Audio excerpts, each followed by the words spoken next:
Right, so hello everybody.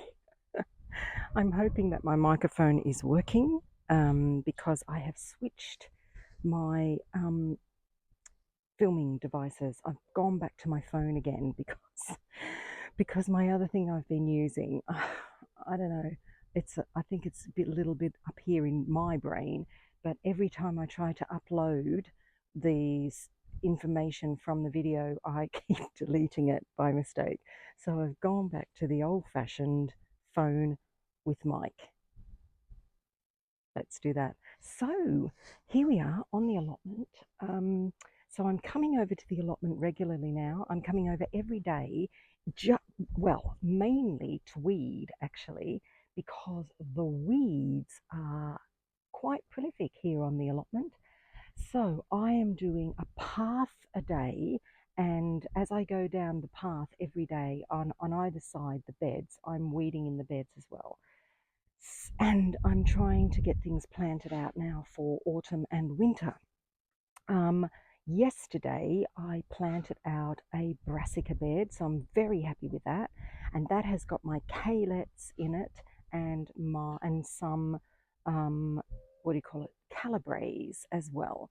And I have another bed, the bed that I had my broad beans in this year, and that is ready to plant out as well. So I am going to continue now with my brassica planting out. I have some Savoy cabbage to go in, and I also have some red cabbage as well. Ooh, it's warm. That sun is warm today. Right, just as well I've got the old hat on. So I'm going to do that, and I have been weeding a path in between my potatoes as well, which actually I'm going to take you over there first because I'm already set up over there, because I just want to show you what's going on with my potatoes in these two beds. This is Potato Watch. Right, so I have got two beds, one on either side of me, with our potatoes in. I have two blight resistant potatoes in here. They're both Sarpos. Sarpo is usually the blight resistant variety. One is called Sarpo Mira and one is called Sarpo Una or Uno. Now, the Sarpo Mira, and let me get this right where I planted them, yes, is very, very short, not much growth at all. I've had quite a lot of this happening, and I'm going to give you, I will give you a close-up of the plants themselves. That happening. Okay, now we're all worried and panicked about blight when it comes to potatoes in this country, but this is not blight. And the way you can tell is, if this was blight, first of all, the splotches on the leaves would be much more mushed up, and there's a specific smell to blight. And then you start looking at the stems, because blight, not only does it attack the leaves, it also attacks these stems and the actual main stems or hulls of the potatoes. So I know this is not blight. This is some kind of virus that has attacked these plants. And now I'm looking at the Sarpo Una as well, and the virus is on them as well. So what's going to happen? The yield is going to be smaller. I know that already. But the potatoes should be okay. So I am going to leave these in here. Now these have to stay in here for about 150 days, 160 days. So these won't be ready until September sometime. I'm going to leave them in as long as I possibly can, because I need them to at least have the best, well, lifespan that they possibly can have as well. So that's those. Yeah, so let's get on, and I'm going to finish this path and weed all here, and then hopefully we might get some potatoes from this patch. It's one of the hottest days and here I am planting brassicas for winter. But it's got to be done because I have had these Voi cabbages sitting in these cells for ages and ages and ages. And what is that? I think that's a weed. So I have to get these Savoys in because they've got to have a chance of growing. Right, so I'm going to get on and I'll finish this bed and I'll show you when it's finished.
So I've got a bit of space here left. So I have got some very nice red cabbage. I've probably got quite a few too many red cabbage. But like I always say to Mr. M, you can never have too many red cabbages. He disagrees with me. But I have two varieties here. I have red Lodero, which is a kind of faster growing variety. So I'm going to put these in the end, and then the excess, I'm thinking about actually taking them back home into the kitchen garden and planting them there, because it's always good to have a few extra things at home, because if it's like a really awful day and I don't feel like coming over to the allotment, at least I've got them at home. The other thing with red cabbage is, did I say that the other one was called red drumhead? No, I didn't. So the other variety is red drumhead. Now, red drumhead for me is my stock standard winter red cabbage that I grow. It stands really well in cold. It doesn't mind frost. It doesn't mind snow. It's a great cabbage. So let's finish this off.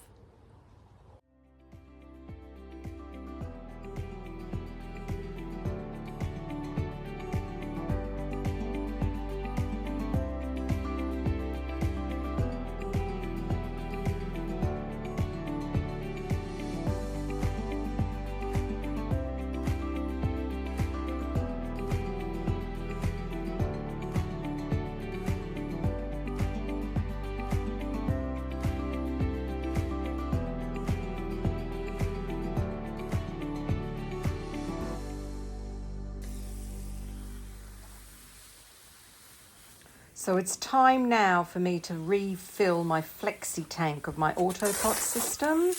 I haven't had to do this often because the system is so fantastic and it feeds the water to the bottom of the plants, so the plants take up what they need. But every now and then I just get the hose, I put the hose inside this Flexi Tank and just let it fill up a little bit. I had about maybe 6 inches or so for it to fill up. And whilst I was in there, I was just checking the rest of the plants and just seeing how many chilies and peppers I had on my plants. I've got so many growing, and these plants are really loving this Autopot system. It's been a great success this year. I absolutely love it. Whew, I'm doing this in the shade today. Because I think I'm going to be here quite a long time. So I have got some aubergines that needed to be potted up, and they've been needed to be potted up for quite a long time. I will show you how they're looking. Oh dear, they're in tiny little pots. But considering that, there's actually some very nice aubergines, or eggplants if you call them that, coming on these plants. So I'm so sorry, plant.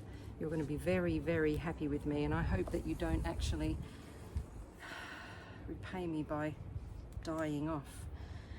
Anyhow, these aubergines or eggplants I got, they are grafted, and I've been doing grafted aubergines now for quite a few years because my normal aubergines that I grew from seed did absolutely nothing. I had one really good year of aubergine from seed, and I don't know, it must have been a fluke year, I would say, because they were great, really great. And I kept them outside in pots up against my greenhouse.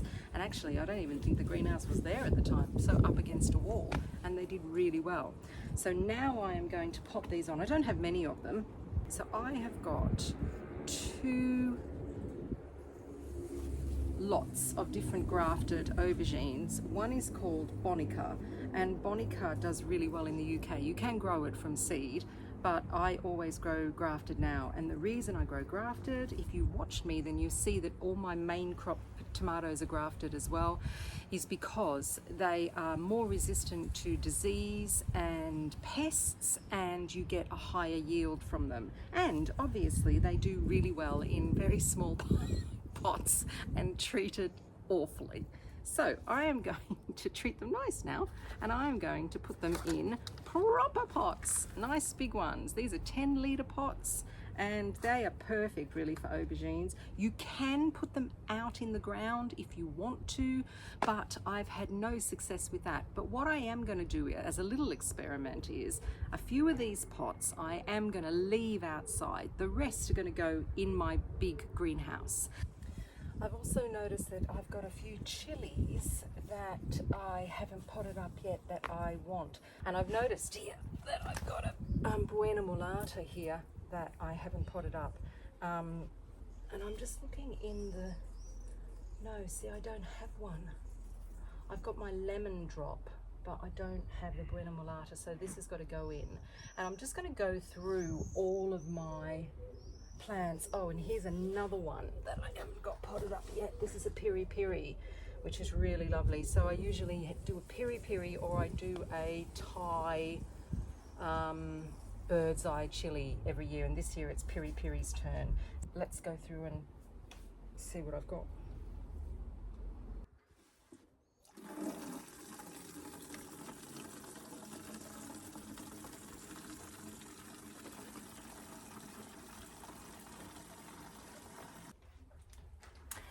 So I want to show you my garlic this year. I've had a few questions from people asking me about the state of my garlic and how it went this year.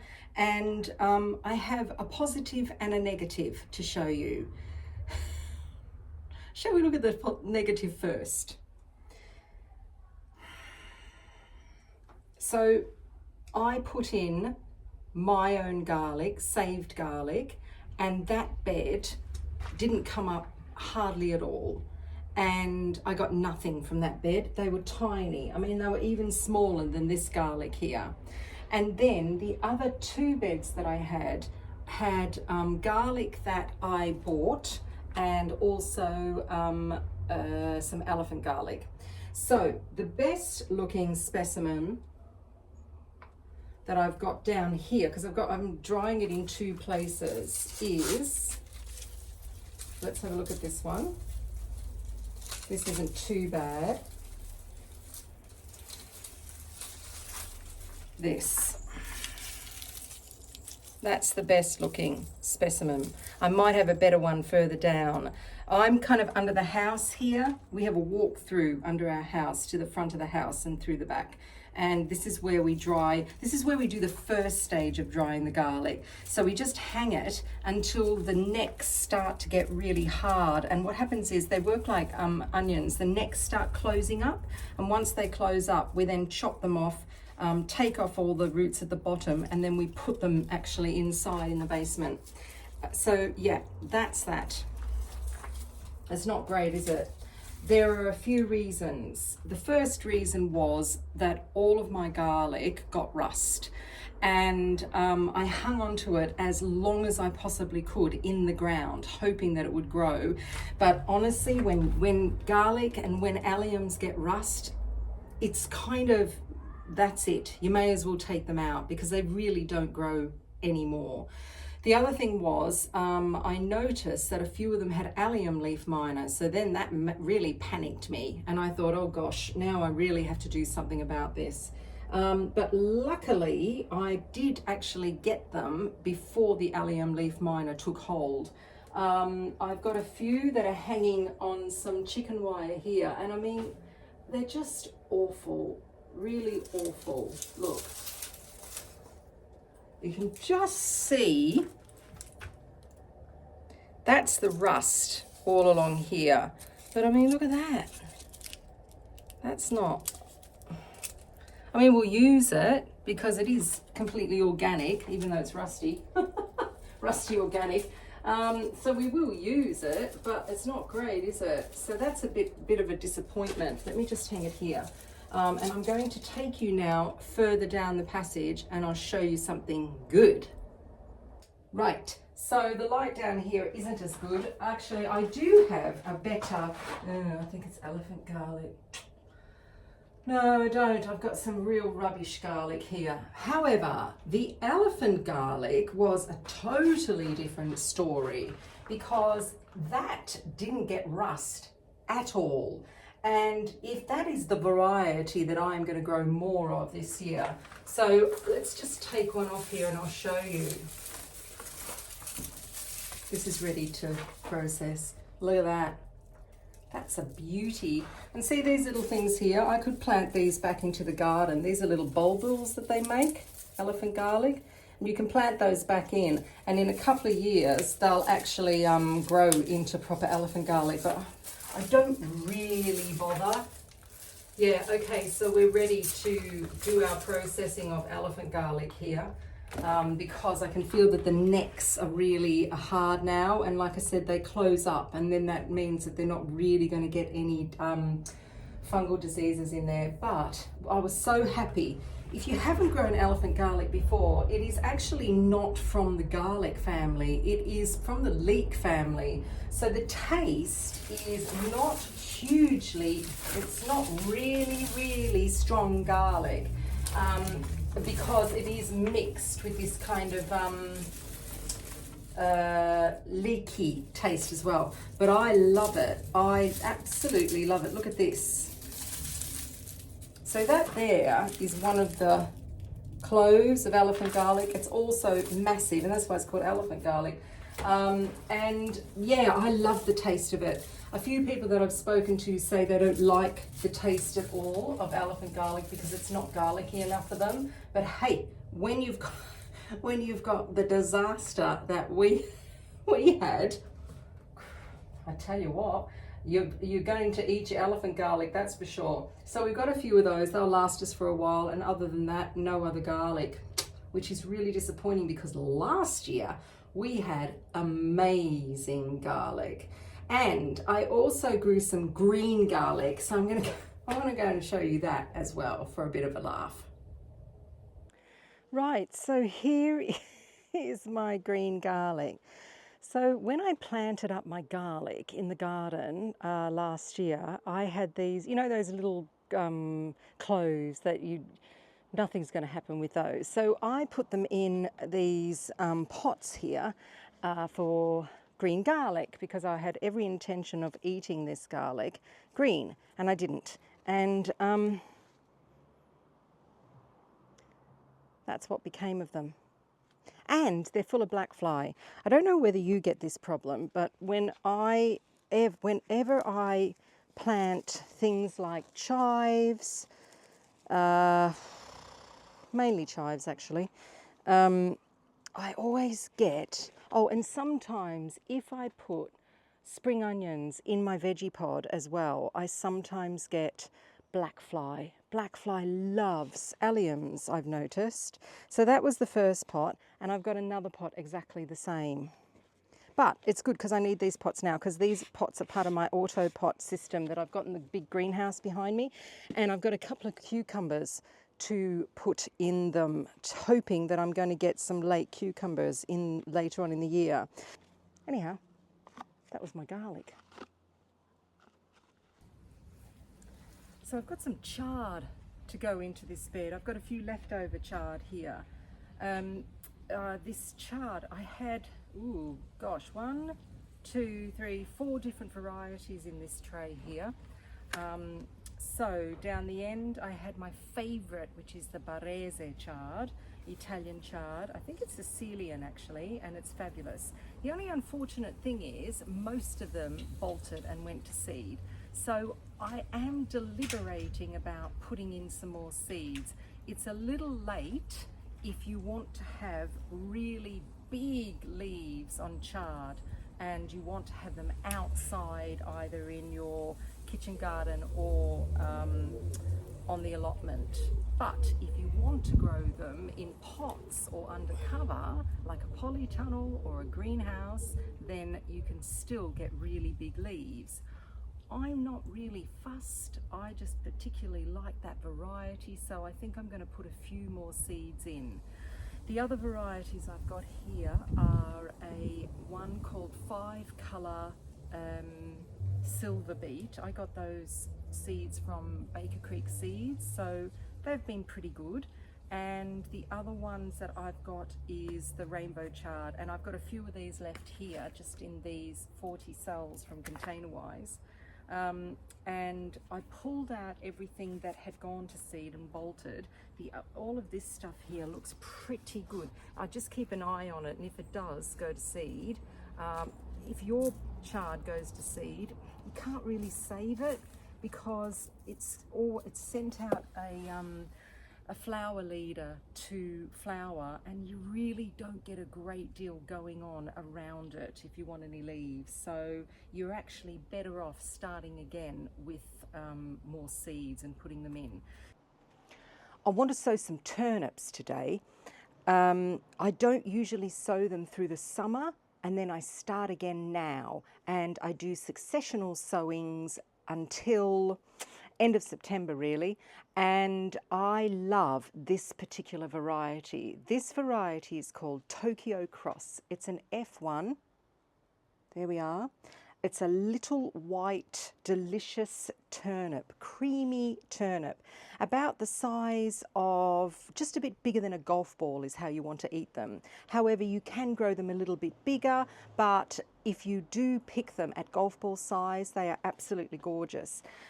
I could direct sow these if I wanted to, but like most things that I sow, I usually do them in modules because I find that I can actually control pests better with modules and also control the watering better as well. So like I said, I grow this turnip all the time. I don't really bother with the Milano style turnip. Sometimes I put them in, sometimes I don't, but I know that with this particular turnip, I'm going to get really delicious little balls of gorgeousness. So when these are big enough, I'm going to transplant these out probably into one of my veggie pods. Just depends on what I have got growing in the veggie pod actually. But yeah, they are absolutely delicious. So if you do want to try a turnip, I really, really recommend this particular variety here.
well, that's me all done today here on the allotment and at home as well. I had quite a busy day actually. I got quite a lot done. So tomorrow we are expecting thunderstorms and lots of rain. But are we? So anyhow, I have watered, and I've watered in my calabres and my red cabbages and my other brassicas that I've got in. If it is raining, it's fine because I'm working tomorrow and I won't be finished until late. And yeah, everything else can do with a really good water. The corn can do with the good water, so can the beans and all the stuff at home as well. So I will see you later. Bye.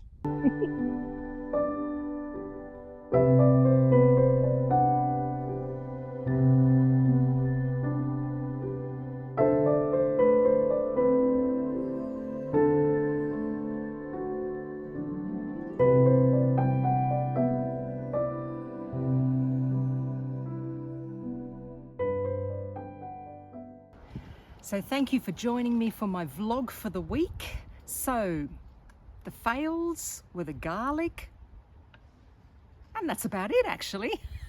But we had some good things happening as well. The shallots are fantastic.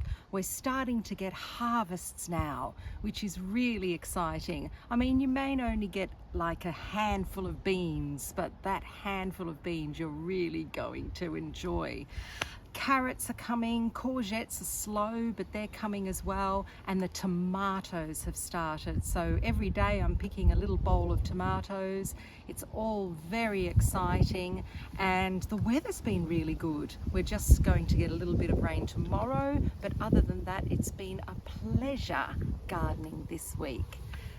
Over my right shoulder here, you can see a lovely dahlia that's come out this week as well, called Cafe au Lait. And that dahlia actually didn't rot. It's the only one in this bed that didn't rot over the winter. I have no idea why, but it is absolutely beautiful.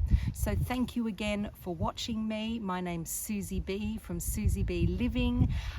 If you want to follow along with my moon phase gardening and also with my weekly vlogs, subscribe, and thumbs up is really nice. Let me know what you're doing in the garden. If there's anything that you want to comment about on my video and my vlogs, let me know as well. Any varieties that you want, let me know, and I'll see you next time. Bye.